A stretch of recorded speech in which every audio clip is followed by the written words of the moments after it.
प्रणम्य परमात्मानं सिद्धं त्रैलोक्यवन्दितं स्वाभाविकचिदानन्द स्वरूपं निर्मलाप्ययम्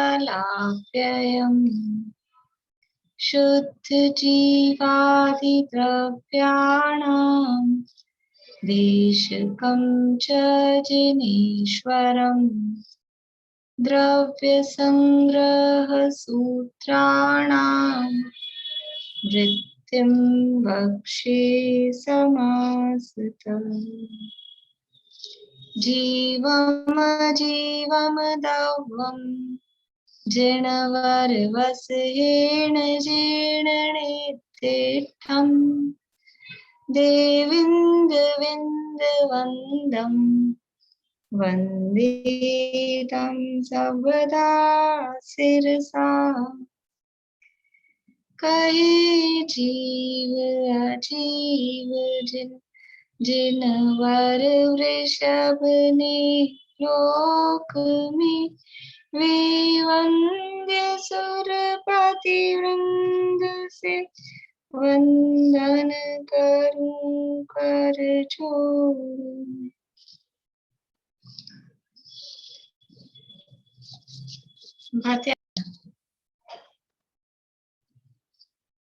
चलिए अपनी चर्चा रेणु जी आपने याद की है गाथाएं? मैं कल सुनती हूँ आपसे, ठीक है?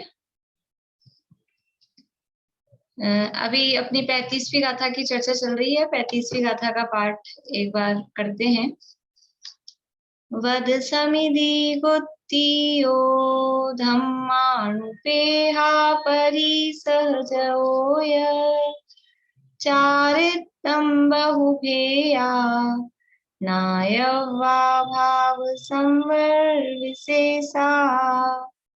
व्रत समिति गुप्ती धर्म अनुप्रेक्षा परिचय और अनेक प्रकार का चारित्र, ये सब भाव संवर के भेद, भाव संवर के भेद कहो अथवा संवर के कारण कहो, ये सब इनको जानना चाहिए। तो व्रत समिति गुप्ती और धर्म की चर्चा होने के बाद अनुप्रेक्षा की चर्चा अपनी चल रही है। अनुप्रेक्षाएं कितनी होती हैं और कौन कौन सी? 12 भावनाओं के नाम।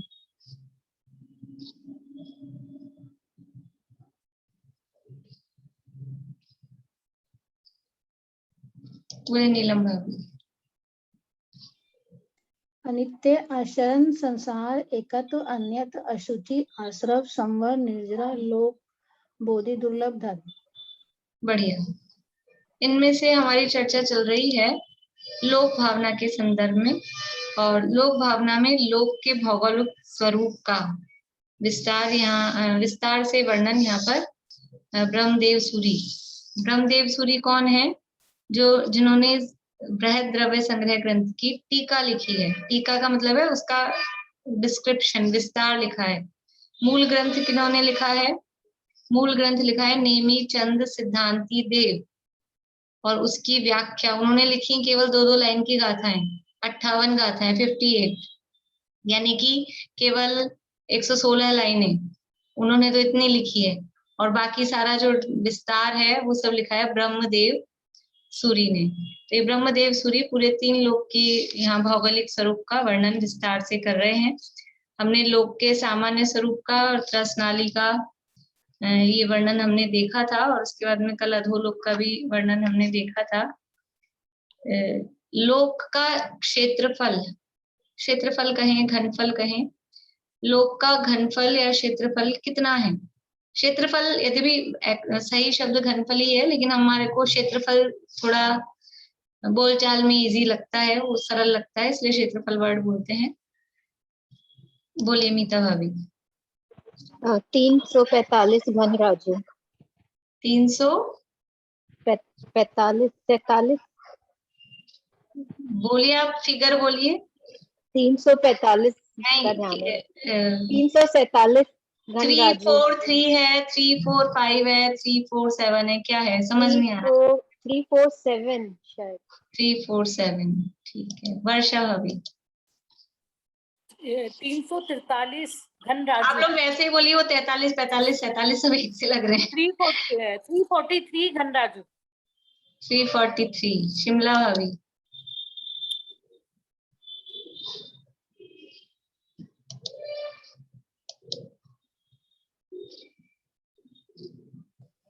343 घनराजू। 343 343 45 भी नहीं है, 47 भी नहीं है, 343 343 घन राजू ये लोक का क्षेत्रफल है। और त्रस नाड़ी का क्षेत्रफल कितना है? त्रस नाड़ी का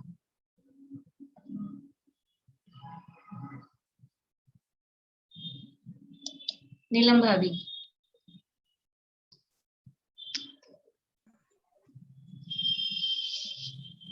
याद नहीं आ रहा, कुछ कम क्षेत्रफल बताना है। रेखा भाभी 1 राजू। 1 राजू। मीना चाची त्रस नाड़ी का क्षेत्रफल तो मैंने आपको कैलकुलेट करके नहीं बताया, इसलिए किसी को नहीं आ पा रहा है ढंग से। बोलिए समीक्षा, फिर से बोलिए। 14 बहुत बढ़िया। 14 घन राजू या फिर 13 घन राजू, वो कुछ कम 13 राजू, दोनों में से जो भी है। 13 राजू कुछ कम 13 राजू या 14 राजू, वो तो उसकी ऊंचाई है, और 1 राजू लंबाई है, 1 राजू चौड़ाई है। तो 13 या 14 मल्टीप्लाई बाय 1 घन, उसका एरिया निकालेंगे ना। तो जैसे हमने लोक का निकाला था, लंबाई गुना चौड़ाई गुना मोटाई, ऐसा ही त्रस नाली की लंबाई कितनी है? लंबाई है समझ लीजिए 13 राजू, चौड़ाई कितनी है? 1 राजू, मोटाई कितनी है? 1 राजू। तो 13 गुणा 1 गुणा 1, तो 13 घन राजू कहें अथवा 14 घन राजू कहें, वो दोनों संख्या अपने को मिलती है। अभी अपन 13 मान के चलते हैं। तो त्रस नाड़ी का क्षेत्रफल है, पूरे लोक का क्षेत्रफल 343 घन राजू, और उसमें से त्रस नाड़ी कितनी है? 13 घन राजू। यानी इतने बड़े लोक में, 343 घन राजू के लोक में त्रस जीव कितने एरिया में रहते हैं? त्रस जीव केवल 13 राजू के एरिया में, 13 घन राजू के एरिया में। तो त्रस पर्याय की दुर्लभता ख्याल करने के लिए, क्षेत्र से त्रस पर्याय की दुर्लभता, यानी त्रसों की संख्या कम है, वो द्रव्य से त्रस पर्याय की दुर्लभता है। त्रस जीव जो 6 डाला में आता है ना, दुर्लभ लही जो चिंतामणि त्यों पर्याय लही त्रस तणी, ये त्रस पर्याय इतनी दुर्लभ क्यों है? तो त्रस पर्याय द्रव्य से भी दुर्लभ है, क्षेत्र से भी दुर्लभ है, काल से भी दुर्लभ है, भाव से भी दुर्लभ है। तो द्रव्य से दुर्लभ है मतलब उनकी जो त्रसों की संख्या है वो कम है। त्रस टोटल जितने 3 लोक में त्रस जीव हैं, उनकी टोटल संख्या देखेंगे तो असंख्यात। और स्थावरों की संख्या कितनी होगी? संख्यात, असंख्यात या अनंत? स्थावरों की संख्या अनंत है, क्योंकि स्थावर मतलब उसमें निगोदिया जीव आ जाते हैं, और जिसमें निगोदिया जीव आ जाते हैं वो संख्या अनंत हो जाती है। स्थावर जीवों की संख्या इतनी ज्यादा है, संख्या से त्रस कम है। दुर्लभता मतलब जो कम होता है वो दुर्लभ होता है, जो चीज कम होती है वो दुर्लभ होती है। क्षेत्र से त्रस पर्याय की दुर्लभता, कि स्थावरों का क्षेत्र कितना है लोक में? लोक में स्थावरों का क्षेत्र एरिया बताना है आपको, कितना होगा? बोलिए रेणु जी।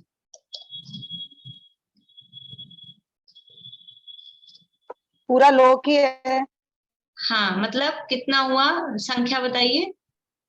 असंख्यात। एरिया जगह की कितनी जगह है? 343 घन राजू पूरा लोक है ना, तो 343 वही 343 घन राजू, वो पूरा स्थावरों का एरिया है। और त्रसों का एरिया कितना है पूरे लोक में? 343 घन राजू ये स्थावरों का एरिया है, पूरे 343 में स्थावर रहते हैं। और त्रस कितने में रहते हैं? त्रस कितनी जगह में रहेंगे? बोलिए सुधा जी। 13 घन राजू में रहते हैं। वो 13 घन राजू में, तो क्षेत्र से भी वो कम जगह में रह रहे हैं, इसका मतलब कम है ना। जो ज्यादा जगह में रह रहे हैं, बहुत भीड़ है, जिनकी ज्यादा भीड़ है वो ज्यादा जगह में रह रहे हैं, और जो कम है, एक क्षेत्र से भी त्रस पर्याय की दुर्लभता, ये यानी पढ़ तो रहे हैं लोक भावना, लेकिन इसमें बोधि दुर्लभ भी साथ में चल रही है।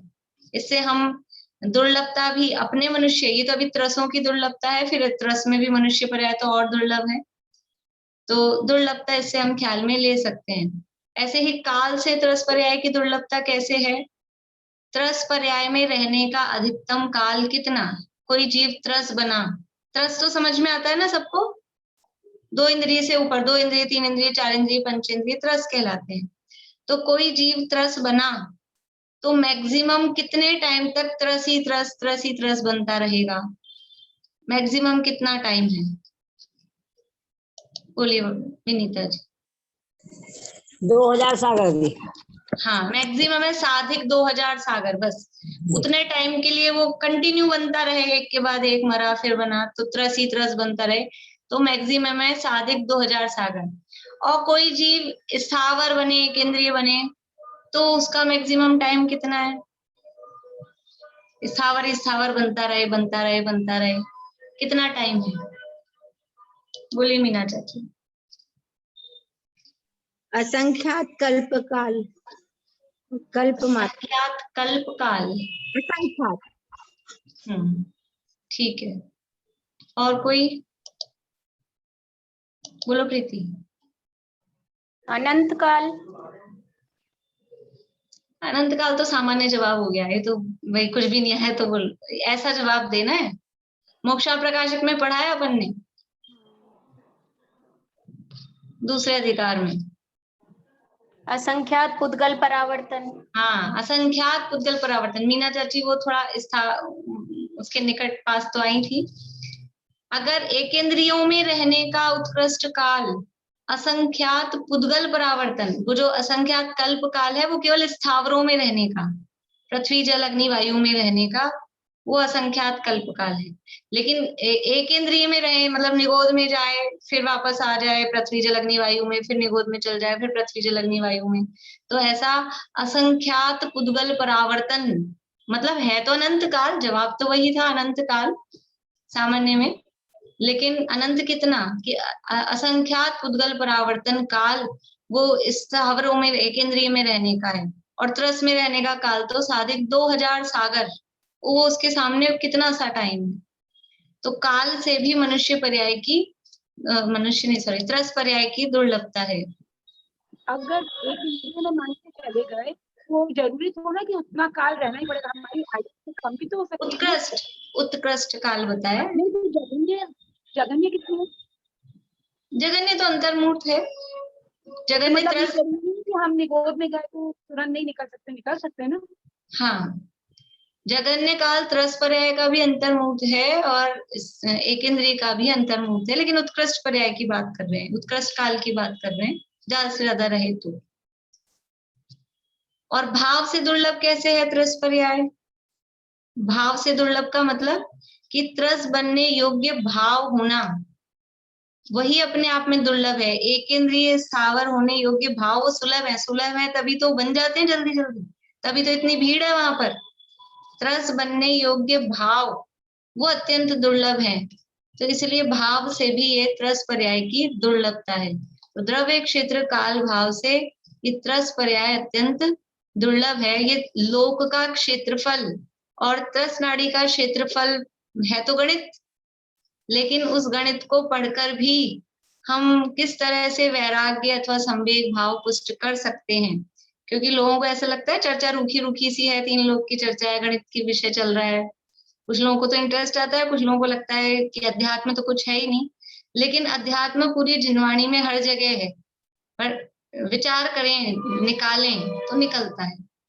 ठीक है, अब अपनी चर्चा कल चल रही थी अधोलोक के संदर्भ में, और अधोलोक जो है वो 7 राजू का अधोलोक है, मध्य लोक से लेके यानी सुमेरु की जड़ से लेके 7 राजू नीचे, वो अधोलोक का एरिया कहलाता है। और उस अधोलोक में 7 पृथ्वियां हैं, 7 नरक पृथ्वियां हैं।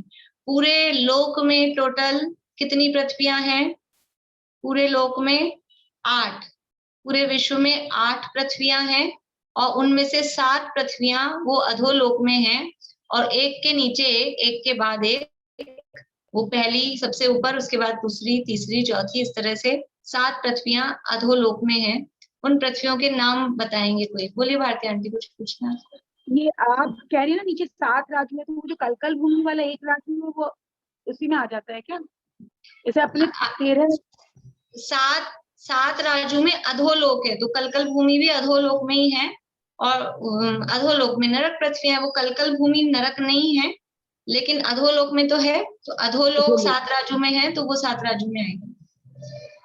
हाँ, 7 नरक पृथ्वियों के नाम जिन लोगों को पहले से याद है, उन लोगों से पूछने में मुझे कुछ खास मजा नहीं आता है। कुछ ऐसे लोग दिखें कि जिन्होंने नया याद किया हो, तो फिर अनीता जी कोठारी, आपको याद है? बोलिए। रत्न प्रभा, शर्करा प्रभा, बालुका प्रभा, अंक प्रभा, धूम प्रभा, तम प्रभा और महातम प्रभा। रत्न, शर्करा, बालुका, पंक, धूम, तमो, महातमय प्रभा, भूमियों, घनाम्बु, आकाश, प्रतिष्ठा, सप्ताधुदः, ये पढ़ा था हमने तीसरे अध्याय में, पहला सूत्र। ये 7 नरक पृथ्वियां हैं। लगभग सभी को नाम याद होंगे, और जिनको नहीं हो तो वो याद कर लें, फिर कल उनका नंबर आ जाएगा। ठीक है, ये 7 नरक पृथ्वियां हैं। इनमें हमने कल मोटाई देखी थी। पहली पृथ्वी कितनी मोटी है? पहली पृथ्वी, ये पूरा सब्जेक्ट है ना, अपन 1 दिन में 2 दिन में भी पूरा कर सकते हैं, खाली मैं पढ़ाती रहूं, और एक क्लास में भी पूरा हो सकता है, ऐसा कुछ भी नहीं है उसमें। लेकिन थोड़ा बहुत अपने को याद होता जाए साथ में। बोलिए मीना चाची। 1,80,000 योजन की है। 1,80,000 योजन की पहली। दूसरी नीलम भाभी, 32,000 बोलिए नीलम भाभी। 32,000 योजन। 32,000 की दूसरी योजन। तीसरी बोलिए रेणु जी। 28,000 योजन। 28,000 योजन की तीसरी। चौथी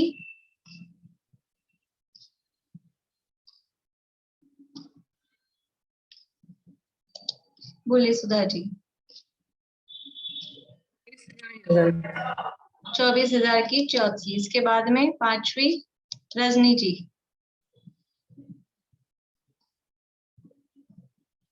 नहीं, रेखा भाभी। 20,000। 20,000। छठी 20,000 योजन, ध्यान रखना है। छठवीं भूमि मीता भाभी। 16,000। 16,000 योजन। और सातवीं भूमि कितनी मोटी है? कांता आंटी बोलिए। 8,000 योजन। 8,000 योजन की मोटाई वाली सातवीं भूमि है। ये मोटाई क्या है? क्योंकि ये जो जितनी मोटाई है ना, इस मोटाई में ही वो नरक बिल है। जितनी जितनी मोटाई बताई गई है ना पृथ्वियों की, क्योंकि गैप तो है बीच बीच में एक एक राजू का, पूरा पूरा एक राजू में नरक नहीं है। जितनी इनकी थिकनेस मोटाई बताई गई है, उस मोटाई में ही नरक बिल है। तो जो भूमि जितनी मोटी है, लेकिन पहली भूमि की क्या विशेषता है? पहली जो रत्न प्रभा भूमि है, उस पूरी की पूरी 1,80,000 योजन की मोटाई में नरक बिल नहीं है। नरक शब्द हम शॉर्ट में बोलते हैं, एक्चुअल में वो होते हैं नरक बिल। तो पूरी की पूरी 1,80,000 में नरक नहीं है। उसके 3 भाग हैं। पहली जो भूमि है रत्न प्रभा पृथ्वी, उस पहली पृथ्वी के 3 पार्ट्स हैं, 3 पार्ट्स हैं। सबसे ऊपर वाले भाग का नाम है खर भाग, दूसरे भाग का नाम है पंख भाग, और तीसरे भाग का नाम है अबहुल भाग। देखिए ये चित्र अपना यहाँ है, और ये सबसे ऊपर वाली जो भूमि है ये येलो, रेड और पिंक, ये तीनों कलर मिला के ये भूमि की मोटाई है, और ये पूरी मोटाई है 1,80,000 योजन की। इसमें से ये येलो है, ये पहला भाग है, खर भाग। रेड वाला है ये पंख भाग, और पिंक वाला है ये अपबहुल भाग। तो खर भाग कितना मोटा है? पहला भाग है 16,000 योजन मोटाई वाला। फिर पंख भाग है वो 84,000, 84,000 मोटाई वाला, और अपबहुल भाग है वो 80,000 योजन की मोटाई वाला। ऐसे ये 3 इसके भाग हैं। और ये जो 7 नरक पृथ्वियां हैं, ये तो इनके नाम रत्न प्रभा, शर्करा प्रभा, ये हमने देखे थे, इनके गुण नाम है, मतलब जैसा नाम है वैसे ही उनकी प्रभा है। इनके दूसरे नाम भी मिलते हैं, धम्मा, वंशा, मेघा, अंजना, अरिष्टा, मघवी और माघवी, ये इनके दूसरे नाम भी हैं 7 के। तो ये जो पहला भाग है खर भाग, 16,000 योजन की इसकी मोटाई है, और इसमें 1,000 योजन की मोटाई के 16 पार्ट्स हैं। 16,000 का टोटल है। 16,000 मोटाई का पहला खर भाग, उस 16,000 मोटाई वाले पहले खर भाग में 1,000 की मोटाई के 16 पार्ट, 16 उसको भी भूमि शब्द देते हैं अथवा पृथ्वी शब्द भी दे देते हैं। उस पृथ्वी के ही पार्ट्स हैं, उनको भी समझ लो सब पृथ्वी, उप पृथ्वी, ऐसे करके अपन नाम बोल सकते हैं। वो उसके 16 भाग हैं। जैसे सबसे पहला भाग है उसका नाम है चित्रा पृथ्वी, जो हम बोलते हैं हम कहाँ रहते हैं, तो ये रत्न प्रभा भूमि का ही, पृथ्वी का ही जो ऊपरी भाग है, सबसे फर्स्ट लेयर है, उस फर्स्ट लेयर का नाम है चित्रा पृथ्वी। ऐसे 16 लेयर्स हैं, 16 लेयर्स हैं 1,000 योजन की, तो टोटल 16,000 योजन का ये पूरा खर भाग है। तो फर्स्ट लेयर चित्रा पृथ्वी। इस चित्रा पृथ्वी का नाम चित्रा क्यों है कि इस पृथ्वी में अनेक प्रकार के चित्र विचित्र, रत्न कहो, पत्थर कहो, अलग अलग प्रकार के वो रत्न विचित्र, चित्र विचित्र, अनेक प्रकार के उसमें रत्न हैं, पत्थर हैं, इसलिए इसका नाम चित्रा पृथ्वी है। फिर इसके नीचे पूरे 16 पृथ्वियों के नाम दिए हैं शास्त्रों में, पर अपन वो पूरा 16 नाम नहीं देख रहे हैं। चित्रा, वज्रा, वैडूर्या, इस तरह से उनके सबके नाम हैं। तो जो पहली पृथ्वी है 1,000 योजन के ऊपर, चित्रा पृथ्वी, और जो सबसे लास्ट वाला 1,000 योजन है, 16,000 योजन में से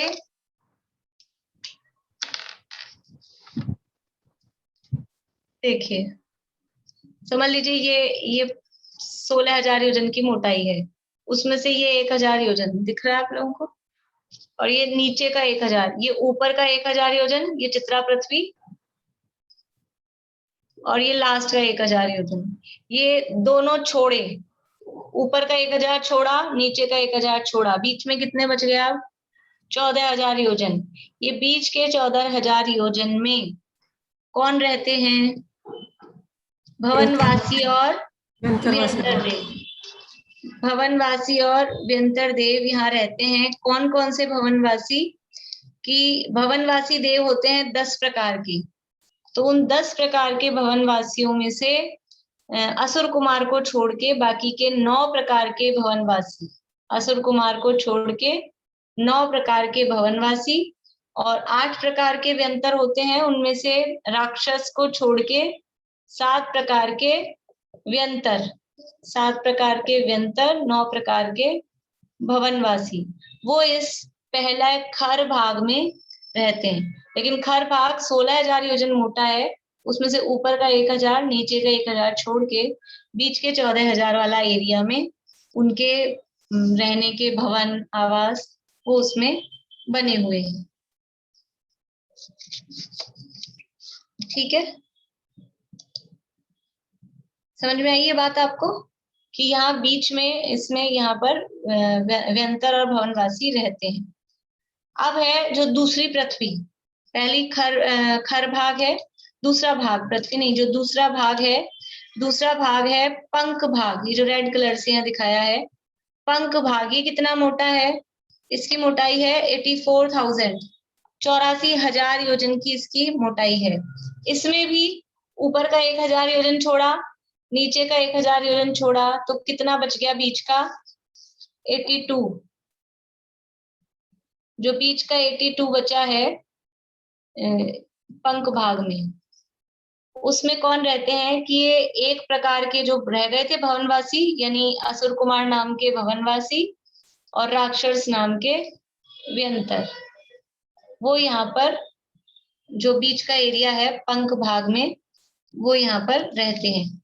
और ये जो भवनवासी और व्यंतर देव यहाँ रहते हैं, इनके भवनों में, इनके आवासों में अकृत्रिम जिनालय यहाँ पर बने हुए हैं, खर भाग में भी और पंख भाग में भी, दोनों भागों में जहां जहां जितने प्रकार के ये देव रहते हैं और उनके जितने जितने भवन हैं, यंत्रों के में नहीं, भवनवासियों के भवनों में जितने भवनवासी हैं, उन भवनवासियों के भवनों में जो भवन हैं, जो जिनालय हैं, उनकी संख्या है 7,72,00,000। 7,72,00,000। अधोलोक में खर और पंख भाग में जो भवनवासी देव रहते हैं, उन भवनवासी देवों के भवनों में 7,72,00,000, ये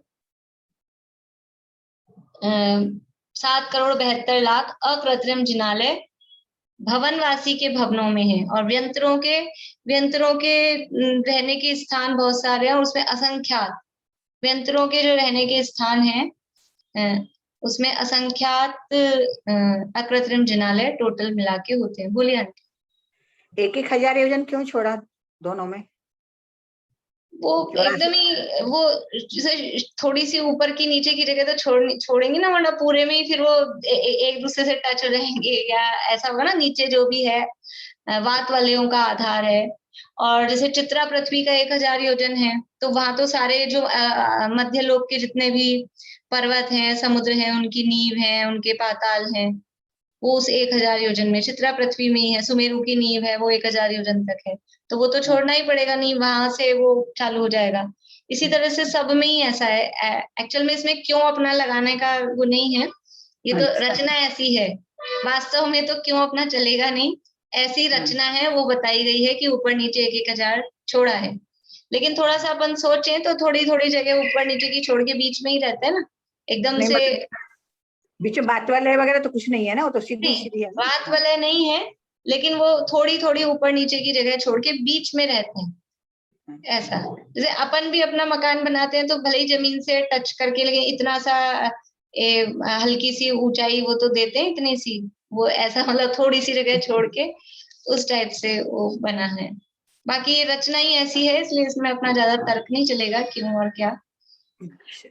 मैं कह रही थी जैसे राक्षस और ये जो असुर कुमार है, जिनको देव ही है, तेरे को सुंदर ही होते होंगे, लेकिन हाँ। ये सिर्फ कल्पना में जो अपन करते हैं, राक्षस का स्वरूप सिंह निकले हुए और वो सब, ऐसा ये मतलब ये भी तो कहीं से आया ही होगा ना, ये स्वरूप जो चलता है दुनिया में। हाँ, वो ऐसे ही है, अन्य मतों में इस तरह से दिखाते हैं ना, वो राक्षसों को सींग वाला असुर इस तरह का वो दिखाते हैं, तो अपने दिमाग में वही जमा हुआ है ना, अपने तो पढ़े ही नहीं अपन ने, उन्हीं के पढ़े और उन्हीं के देखे, वही चित्र देखे, तो वो माइंड में वो चलता है।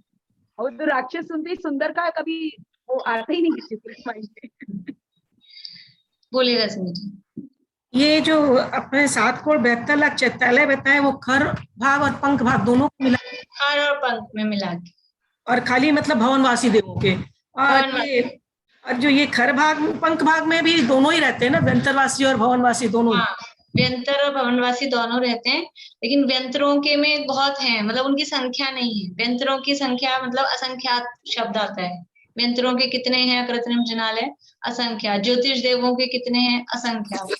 ये भवनवासियों की जो 8,72,00,000 जो संख्या आती है ना, उसमें ये 7,72,00,000 इसमें यंत्रों के भी होती है जिनालय, यंत्रों के निवास में भी, व्यंतरों के निवास में भी अकृत्रिम जिनालय होते हैं, यानी जितने भी अकृत्रिम देवों के जितने भी स्थान हैं रहने के, सब जगह अकृत्रिम, या तो पूरा बड़ा मंदिर जिनालय हो अथवा चैत्य वृक्ष हो, अलग अलग साइज के कुछ भी, लेकिन होती हैं। ये तो गिनती के तो बहुत कम है वास्तव में। हम लोक की रचना देखें, एक बार मैंने आपको जब अपने ये चल रहा था तीसरा अध्याय तब बताया था कि इनके भवन के आगे वो चैत्य वृक्ष होता है, फिर उसमें आगे 5-5 प्रतिमाएं, फिर उसके चारों तरफ 4 प्रतिमाएं, जगह जगह इस तरह की वो मतलब जिनकी काउंटिंग ही नहीं है, इस तरह से अनेक प्रकार के जिनालय। इनके महल के बीच में पर्वत होता है। ये जिनालय कहाँ होता है? महल होते हैं इनके रहने के, जो महल हैं उन महल के बीच में पर्वत, उस पर्वत के ऊपर ये अकृत्रिम जिनालय। तो ऐसे और भी स्थान होते हैं, मतलब इनके जो भी रहने के स्थान है, तो उनमें चैत्य वृक्ष मतलब जिस वृक्ष पे प्रतिमाएं हैं, अथवा मानस स्तंभ, अथवा और भी जिनालय, वो बहुत सारे होते हैं। ये तो थोड़े बहुत अपने को गिन के बता दिए। जो बड़े बड़े हैं, जो कृत्रिम जिनालय बड़े होते हैं ना, जिनमें 108 प्रतिमाएं हैं, 500 धनुष की हैं, वो वाले ये गिनती के बताए हैं। इसके अलावा असंख्यात जिनालय, यानी पूरे लोक में सब जगह एकमात्र जिनेंद्र भगवान का ही शासन है। उनके जिन मंदिर अकृत्रिम बने हुए, किसी के बनाए हुए नहीं, अनादि अनंत बने हुए, वो सब जगह हैं, बहुत हैं। अभी परसों विक्रांत जी से बात हो रही थी तो वो बता रहे थे कि ये जो अपना पद्म सरोवर है, मतलब वो बना रहे हैं 3D पद्म सरोवर जो हिमवन पर्वत पे है, उस पद्म सरोवर के बीच में महल है और फिर उसमें जिनालय है, और बहुत बहुत मतलब नई, जितनी बार पढ़ो ना इन ग्रंथों को, कुछ ना कुछ नई बात, अभी तक अपन ने जितनी पढ़ी है उससे कुछ नई बात समझ में आती है, कुछ नई बात निकल के आती है। वो बना रहे हैं उसके 3D, दिखाएंगे फिर कभी अपने को। बोलिए रेखा अभी। हमारे यहाँ पे नहीं है कृत्रिम चित्तालय। हमारे यहाँ पे हम तो खुद ही हमारे मध्यलोक में तो है ना कृत्रिम जिनालय, मध्यलोक में है, और लेकिन हमारे इस भरत क्षेत्र में यहाँ नहीं, विजयात पर्वत पे हैं, विजयात पर्वत पे है कृत्रिम जिनालय। तो उसके लिए उतना समझ लीजिए, उतना पुण्य भी चाहिए ना, जो चीज अपने को मिलती है तो उतना पुण्य भी उसके पास में होना चाहिए, तब वो चीज मिलती है। अब यहाँ हम ही पुण्यशाली हैं, इसलिए। रजनी जी कुछ पूछ रहे हैं आप? बोलिए। असुर कुमार और राक्षस कहाँ रहते हैं?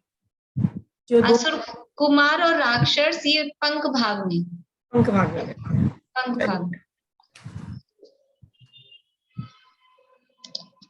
देखिए ये अपन ने ये हमेशा से मतलब सुनी हुई, और ये है कि 7 प्रकार के व्यंतर और 9 प्रकार के भवनवासी खर भाग में, और एक प्रकार के राक्षस और असुर कुमार वो पंख भाग में।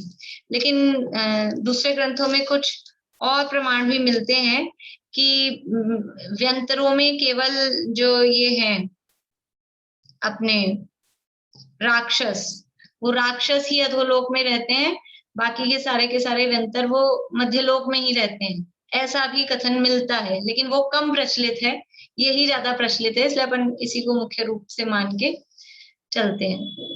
ठीक है। मध्यलोक की भी रचना इतनी है कि अपन ने तो जितनी पढ़ी है ना, जितने अपने अकृत्रिम जिनालय होते हैं उतनी अपन पढ़ते हैं। उसके बाहर की रचना, ये व्यंतरों के रहने के निवास आवास, बहुत बाहर जो असंख्यात द्वीप समुद्र हैं, बहुत रचनाएं हैं, और वो वर्णन भी शास्त्रों में है। लेकिन क्योंकि वहां कृत्रिम जिनालय का वर्णन नहीं आता है, इसलिए अपन इतना आगे फिर बढ़ते नहीं है। नहीं तो मध्यलोक का भी बहुत विस्तार शास्त्रों में दिया हुआ है। चलिए अभी थोड़ा अपन आगे बढ़ते हैं। ये अपन ने देख लिया इनकी मोटाई। अब आपका प्रश्न हो गया ना रजनी जी? देखिए थोड़ा सा यहाँ से पढ़ते हैं अपनी पुस्तक में से, फिर आगे पढ़ते हैं।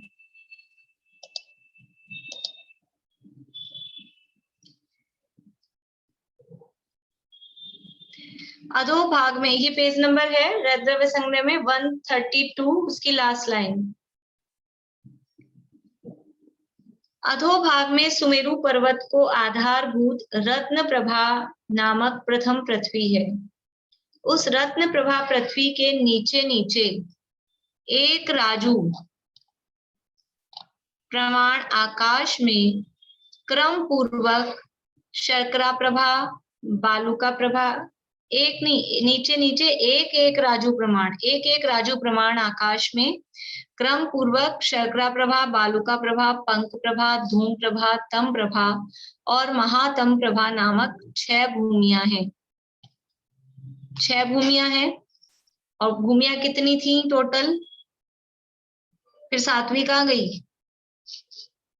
यहाँ 6 क्यों गिना रहे हैं? बोले रेखा, अभी 7वीं कहाँ गई? 7वीं के नीचे ही तो बता रहे हैं ये 6। हाँ, पहली जो थी, पहली के नीचे 6 है, इसलिए टोटल 7 ही रही। ऐसा नहीं हो कि 6 कर दी 7 की, ठीक है। उनके नीचे एक राजू प्रमाण भूमि रहित क्षेत्र में निगोद आदि 5 स्थावर भरे हैं। उसके नीचे जो एक राजू का एरिया था, जिसे हमने कलकल भूमि कहा, वहां पर भूमि रहित क्षेत्र में, मतलब इस तरह से ये जो 7 भूमियां या 7 पृथ्वियां, ऐसी कोई पृथ्वी वहां नहीं है। भूमि रहित क्षेत्र में निगोद आदि 5 स्थावर भरे हैं। उस कलकल भूमि में स्थावर जीव भरे हैं। रत्न प्रभा आदि प्रत्येक पृथ्वी को घनोदधि, घन और तनुवात, ये 3 वायु आधारभूत हैं, ऐसा जानना। ये जो हर पृथ्वी है, हमने कल भी देखा था, उसके नीचे भी वात वलय है और उसके नीचे फिर आकाश है। बोलिए सुधा जी। ये 5 स्थावर मतलब वनस्पति का, अग्नि का, सब 5 स्थावर वहां पे? हाँ, 5 है, पृथ्वी जल अग्नि वायु वनस्पति, 5 स्थावर है।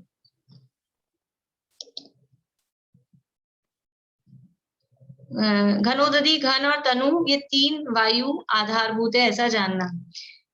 फिर किस पृथ्वी में कितने नरक के बिल यानी उत्पन्न होने के स्थान है, उन्हें यहाँ कह रहे हैं। देखिए पहले एक बार ये अपन और देख लें इसका। ये पहली पृथ्वी है। इस पहली पृथ्वी के नीचे वात वलय, दूसरी पृथ्वी है, इसके नीचे वात वलय। और ये जो वात वलय है, यानी जितनी 7 पृथ्वी, 8 पृथ्वियां हैं पूरे लोक में, और हर पृथ्वी के नीचे जो वात वलय हैं, उनकी मोटाई, वात वलयों की मोटाई वो 20-20 हजार योजन, 20-20 हजार योजन मोटे वात वलय हैं। यानी इन 7 पृथ्वियों के नीचे और ऊपर जो ईशत प्रागभार 8वीं पृथ्वी है, उसके नीचे भी 20-20 हजार योजन की मोटाई वाले वात वलय हैं। तो ये सब जगह यहाँ 20-20 हजार योजन। और ये जो वात वलयों में योजन लगाना है, ये छोटा योजन लगाना है। वात वलय क्योंकि वायु है, वायु का एक जीव है, तो यहाँ छोटा योजन लगाना है। और जो अपन ने योजन अभी रचनाएं पढ़ी है, वहां बड़ा योजन लगाना है। छोटा बड़ा योजन समझ में आया ना सबको?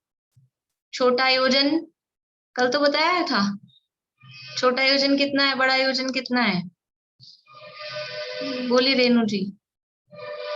बड़ा योजन कितना है, छोटा योजन कितना है? बड़ा योजन 2000 कोस का है और छोटा योजन 4 कोस का। हाँ, छोटा योजन 4 कोस का 1 योजन और बड़ा 2000 कोस का 1 योजन। उस हिसाब से इसकी नाप लगानी है। अब ये जो मोटाई वाली नरक पृथ्वियां हैं, इनमें नारकियों के रहने के, उत्पन्न होने के स्थान हैं, जिन्हें नरक बिल कहते हैं। और वो कहाँ है? यहाँ से यहाँ तक पूरी जगह पे नहीं है। ये जितनी ये त्रस नाड़ी वाला एरिया है, इस मोटाई में ये त्रस नाड़ी वाला जो एरिया है, उतने में वो नारकियों के रहने के स्थान, जिन्हें नरक बिल कहा जाता है, वो उतनी जगह में है। ठीक है। ये पृथ्वियां तो पूरी 7-7 राजू गहराई में, और इधर जितनी जितनी चौड़ाई है, पृथ्वियां तो सब जगह हैं। लेकिन नरक के बिल केवल त्रस नाड़ी, जो ये ब्लू कलर की दिखाई दे रही है, केवल उस त्रस नाड़ी में ही नरक के बिल है। तो किस पृथ्वी में कितने नरक बिल हैं? अपना सूत्र है तीसरे अध्याय में, तासु त्रिंशत् पंचविंशति पंचदश 10 त्रि पंचोनेक नरक शत सहस्राणी पंचचेव यथाक्रमम। तो पहली नरक जो पृथ्वी है, यानी रत्न प्रभा पृथ्वी में कितने नरक बिल हैं? 30 लाख। तासु त्रिंशत् यानी 30 लाख। देखिए यहाँ से पढ़ लेते हैं अपन। यहाँ लिखा है 133 पेज पे बृहद्रव्य संग्रह में। किस पृथ्वी में कितने नरक के बिल उत्पन्न होने के स्थान हैं, उन्हें क्रम पूर्वक कहते हैं। पहली भूमि में 30 लाख, दूसरी में 25 लाख, तीसरी में 15 लाख, चौथी में 10 लाख, पांचवी में 3 लाख, छठी में 99,995 और सातवीं में 5। इस प्रकार सब मिलकर 84 लाख बिल हैं। कितने बिल हैं टोटल? ये 30 लाख 25 लाख, इनको जोड़ेंगे तो ये हो जाएंगे 84 लाख, 84 lakhs। 84 लाख बिल हैं। ये तो बिल शब्द कहते हैं, वास्तव में ये क्या है? 84 लाख नरक हैं। वो तो ये तो भूमियां, नरक पृथ्वियां, ये तो पूरी पूरी पृथ्वियां हैं। नरक 7 नहीं है, 7 तो पृथ्वियां हैं। और इन 7 पृथ्वियों में नरक कितने हैं? पहली पृथ्वी में 30 लाख नरक, दूसरी पृथ्वी में 25 लाख नरक, ऐसे करके 7 पृथ्वियों में 84 लाख नरक हैं वास्तव में तो। लेकिन वो प्रचलन में 7 नरक हैं ऐसा चलता है, और इनको डिफरेंस करने के लिए नरक बिल कहा जाता है। तो टोटल मिला के 84 लाख नरक बिल हैं। बिल का मतलब क्या है? बिल समझते हैं? बिल किसके रहने की जगह होती है? बिल में कौन रहता है? बोलिए शिमला हवे, बिल में कौन रहता है? नारकियों के रहने के स्थान को बिल कहते हैं। बस अकेले नारकी रहते हैं बिल में? नारकी रहते हैं क्या अकेले बिल में? और कोई नहीं रहता बिलों में? बोलिए स्नेहलता जी, बिल में और कौन रहता है? बिल के आप वैसे माने तो हम चूहे को भी कह सकते हैं, सबको भी कह सकते हैं। हाँ, सांप रहता है, चूहे रहते हैं, बिल में रहते हैं ना। हम कभी ऐसे बोलते हैं कि चूहे का महल है, ये जो छेद दिख रहा है ये सांप का महल, उसके लिए तो वही महल है। लेकिन अलग अलग जीवों के लिए रहने के अलग अलग स्थान प्रयोग में लिए जाते हैं। राजा का महल होता है, गरीब आदमी की झोपड़ी होती है, साधारण आदमी का मकान होता है, थोड़ा सा सेठ हो तो उसकी कोठी होती है। ये जैसे अलग अलग शब्द होते हैं, ऐसे ही चूहे का, सांप का रहने का स्थान, ये सब बच्चों को सिखाते हैं LKG UKG में। वो डॉग का रहता है, उसको क्या कहते हैं, और कैट रहती है उसको क्या कहते हैं, वो बच्चों को आजकल सिखाते हैं सब ये चीजें। तो वो चूहे और सांप जहाँ रहते हैं जैसे उसको बिल में क्या होता है कि वो ऐसे अंदर गहरे होते हैं, इस तरह के ऊपर से छोटे होते हैं और अंदर से फिर वो फैले हुए बड़े होते हैं। ये बिल की है। तो वो नारकियों के जो रहने का स्थान है वो भी ऐसा ही है। अब ये नारकी अच्छे, यानी नरक में जाना या नारकी बनना अच्छा है क्या? पुण्य का उदय है कि पाप का उदय? पाप का उदय। तो ऐसा कहें कि नारकियों के रहने के भवन हैं, इन नारकियों के महल हैं, 84 लाख महल नारकियों के हैं, ऐसा कहा जाएगा? वो जो पापी जीव हैं उनके रहने के जो स्थान है, उनके नाम भी ऐसे होते हैं वो, जिससे पाप झलकता है। तो नारकियों के रहने का स्थान वो बिल है, वो महल मकान भवन नहीं होते। और बिल क्यों है? क्योंकि जैसे चूहे के और सांप के बिल जमीन के अंदर इस तरह से होते हैं, वैसे ही ये जमीन के अंदर, मध्य लोक के नीचे है ना, तो जमीन के अंदर।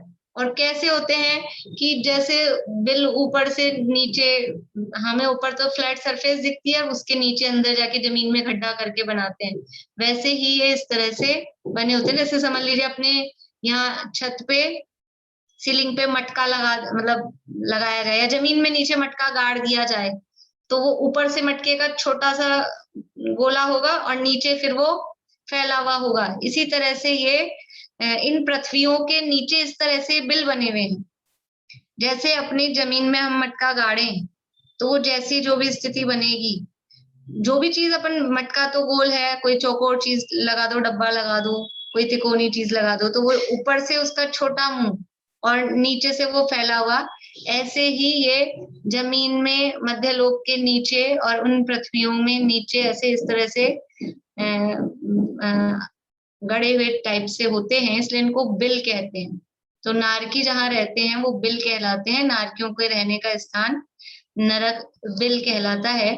और यद्यपि उतने छोटे छोटे नहीं होते जैसे चूहे के और सांप के होते हैं, लेकिन फिर भी ऊपर से उनका जो स्थान है वो इतना छोटा होता है, अंदर से फिर थोड़े फैले हुए होते हैं। और इन बिलों में नारकी, क्योंकि ऊपर से नीचे, तो नारकी वहां जन्म भी इस तरह से लेते हैं कि ऊपर से नीचे वो गिरते हैं। बहुत बहुत अभी अपन करेंगे आगे चर्चा, इसमें भी दिया है बहुत, इसमें पूरा वर्णन दिया है, सारी रचना भी दी है, उसके दुखों का वर्णन भी दिया है, सारा वर्णन इसमें दिया है पूरा। तो किस तरह से नारकी वहां जन्म लेते हैं, और इसकी ये वर्णन पढ़ के से रोंगटे खड़े हो जाते हैं कि कितनी कितनी वेदना वहां नरक में जीव भुगतता है। क्यों भुगतता है वो अपन अगली क्लास में पढ़ने वाले हैं, नरक आयु के आश्रव के कारण। क्यों नरक में जाता है जीव, क्यों ये वेदना इतनी सहन करनी पड़ती है, कि यहाँ पापों में मजा आता है, यहाँ करते समय समझ नहीं आता, और वो किस तरह से उन पापों का फल मिलता है। वो पाप का फल भोगने का स्थान, उसका नाम है नरक। नरक का मतलब क्या है? नारतः इति नारकः, जहाँ जीव रत नहीं होता, आसक्त नहीं होता, वहां रहना नहीं चाहता। कोई भी जीव वहां जिंदा नहीं रहना चाहता, सोचता है कब निकले यहाँ से, कब मरे। लेकिन यानी पाप का उदय ऐसा है कि मरना भी नसीब नहीं है, बिना आयु पूरी हुए मर भी नहीं सकते कि छुट्टी मिले इससे। तो पाप का फल भोगने का स्थान वो नरक है। और यद्यपि वो क्षेत्र दुख नहीं देता है, जो हम तो पढ़ रहे हैं रचना, वो क्षेत्र कोई दुख का कारण नहीं है, लेकिन वो जीव ने जो भाव किए थे और उन भाव के अनुसार जो वो अनुभाग, जो फल उसका उदय में आ रहा है, वही वास्तव में दुख का कारण होता है। तो ऐसे नरक जाने से हम बचें। अब तो कोई नहीं जाएगा नरक में, तो जाने का किसी का नहीं है विचार। हम तो जन्म मरण का ही अभाव करें, ऐसा कार्य हम करते हैं। बोली रेखा अभी। जैसे नारकी तो ये सोचते हैं कि हम यहाँ नहीं रहे, नहीं रहे, और अपन सोचते हैं कि हम यहाँ नहीं रहे, तो वो गलत माना जाता है, और नारकी के लिए वो सही माना जाता है कि वो उनकी वो सही मतलब सही जगह जाते हैं। ऐसा क्यों? सही सही है ऐसा नहीं कह रहे, लेकिन वहां तो ये बता रहे हैं वो रहना नहीं चाहते, वो रहना नहीं चाह रहे वहां। अपन जैसे यहाँ नहीं रहना चाहते, तो वो गलत अपन माना जाता है अपन कि कैसे आप नहीं रहना, अपन तो आसक्त होते हैं, हम तो सब रहना चाहते हैं। ये तो थोड़ी देर का क्षणिक होता है कि किसी चीज से अपन परेशान हुए तो चलो, लेकिन कोई मरना नहीं चाहता है वास्तव में, चला के कोई नहीं मरना चाहता है। आत्महत्या भी जो कर रहा है ना, वो भी वास्तव में मरना नहीं चाहता है। वो तो अब कोई कषाय उस समय इतनी तीव्र, और वो कोई दुख इतना तीव्र लगता है कि चलो इससे तो मर जाएं, लेकिन वो जरा सी भी 1-2 मिनट का भी उसमें गैप पड़े यदि, तो वो मरना नहीं चाहता। कोई भी चींटी भी नहीं मरना चाहती, हम तो क्या मनुष्य तो मरना नहीं चाहता, कोई भी जीना ही चाहते हैं। लेकिन अब ये कष्ट ज्यादा लग रहा है या कुछ ऐसा है, तो वो मर जाते हैं मजबूरी में आत्महत्या जो करते हैं, ऐसा है। एक्चुअल में नहीं मरना चाहता कोई। बोलो प्रीति। हाँ भाभी, इसमें ये जो शुरू की लाइन आई है ना, क्रमशः एक एक राजू, जो आपने लिखाई है, तो वो शुरू वाली पृथ्वी जो है वो एक राजू में है क्या? रत्न प्रभा। देखो रत्न प्रभा तो मध्यलोक से स्टार्ट हो रही है, उसके बाद में वो रत्न प्रभा, और 1-2 मिनट लगेंगे, मैं बता देती हूँ अभी।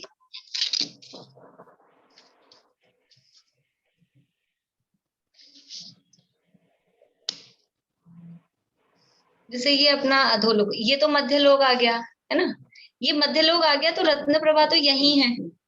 अब इसके बाद ये एक राजू हुआ, तो ये दूसरी आई, ठीक है। तो ये तो एक राजू में क्या, ये तो स्टार्ट ही हो रही है ना, ये तो पहली भूमि है, पहली पृथ्वी है ये रत्न प्रभा। इसके बाद ये एक राजू गए, तो एक राजू में से ये एक राजू समझ लो यहाँ पूरा हो रहा है, तो 32,000 योजन पहले से ये चालू हो गई, क्योंकि 32,000 योजन की इसकी मोटाई है। और ये टोटल एक राजू है, यहाँ से लेके यहाँ तक टोटल एक राजू है। तो एक राजू में ऊपर का 1,80,000 योजन में पहली पृथ्वी है, और लास्ट के 32,000 योजन में दूसरी शर्करा प्रभा है। तो ये दोनों तो एक ही, क्योंकि ये एक राजू के बाद तो स्टार्ट थोड़ी ना होगी, पहली तो यहीं से स्टार्ट हो रही है। अब ये एक राजू हो गया, फिर दूसरा राजू, फिर तीसरा राजू, फिर चौथा, तो ऐसे करके 6 राजू में 7 हो जाएंगे, और 7वें राजू में फिर कलकल भूमि वो बनेगी, ठीक है।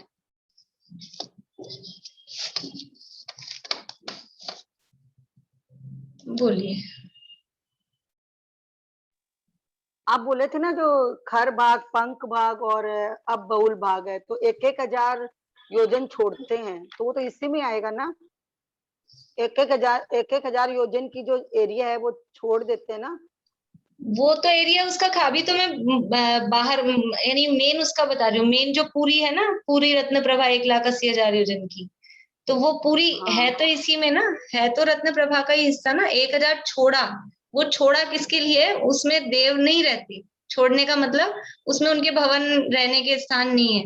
ऊपर के 1,000 योजन में और नीचे के 1,000 योजन में उनके रहने की जगह नहीं है, बीच में है। वो छोड़ा इसलिए है, वो तो इसके अंदर की बात है।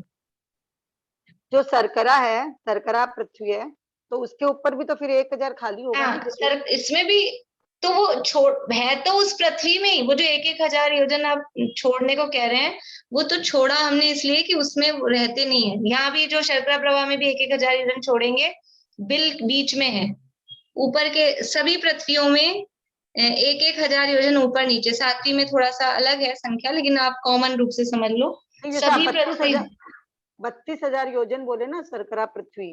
हाँ, 32,000 योजन है तो 1,000 योजन ऊपर का छोड़ा, 1,000 योजन नीचे का छोड़ा, तो बीच के जो 30,000 योजन है उसमें नरक बिल है। ठीक है, ऐसे ही सभी में ऊपर नीचे का थोड़ा वो 1,000 योजन छोड़ के ही बीच में नरक बिल है। अभी और करेंगे अपन कल इसकी चर्चा कि वो बिल कैसे हैं, मतलब उन बिलों के बीच में भी गैप होता है। पूरे में बिल भरे हुए नहीं है।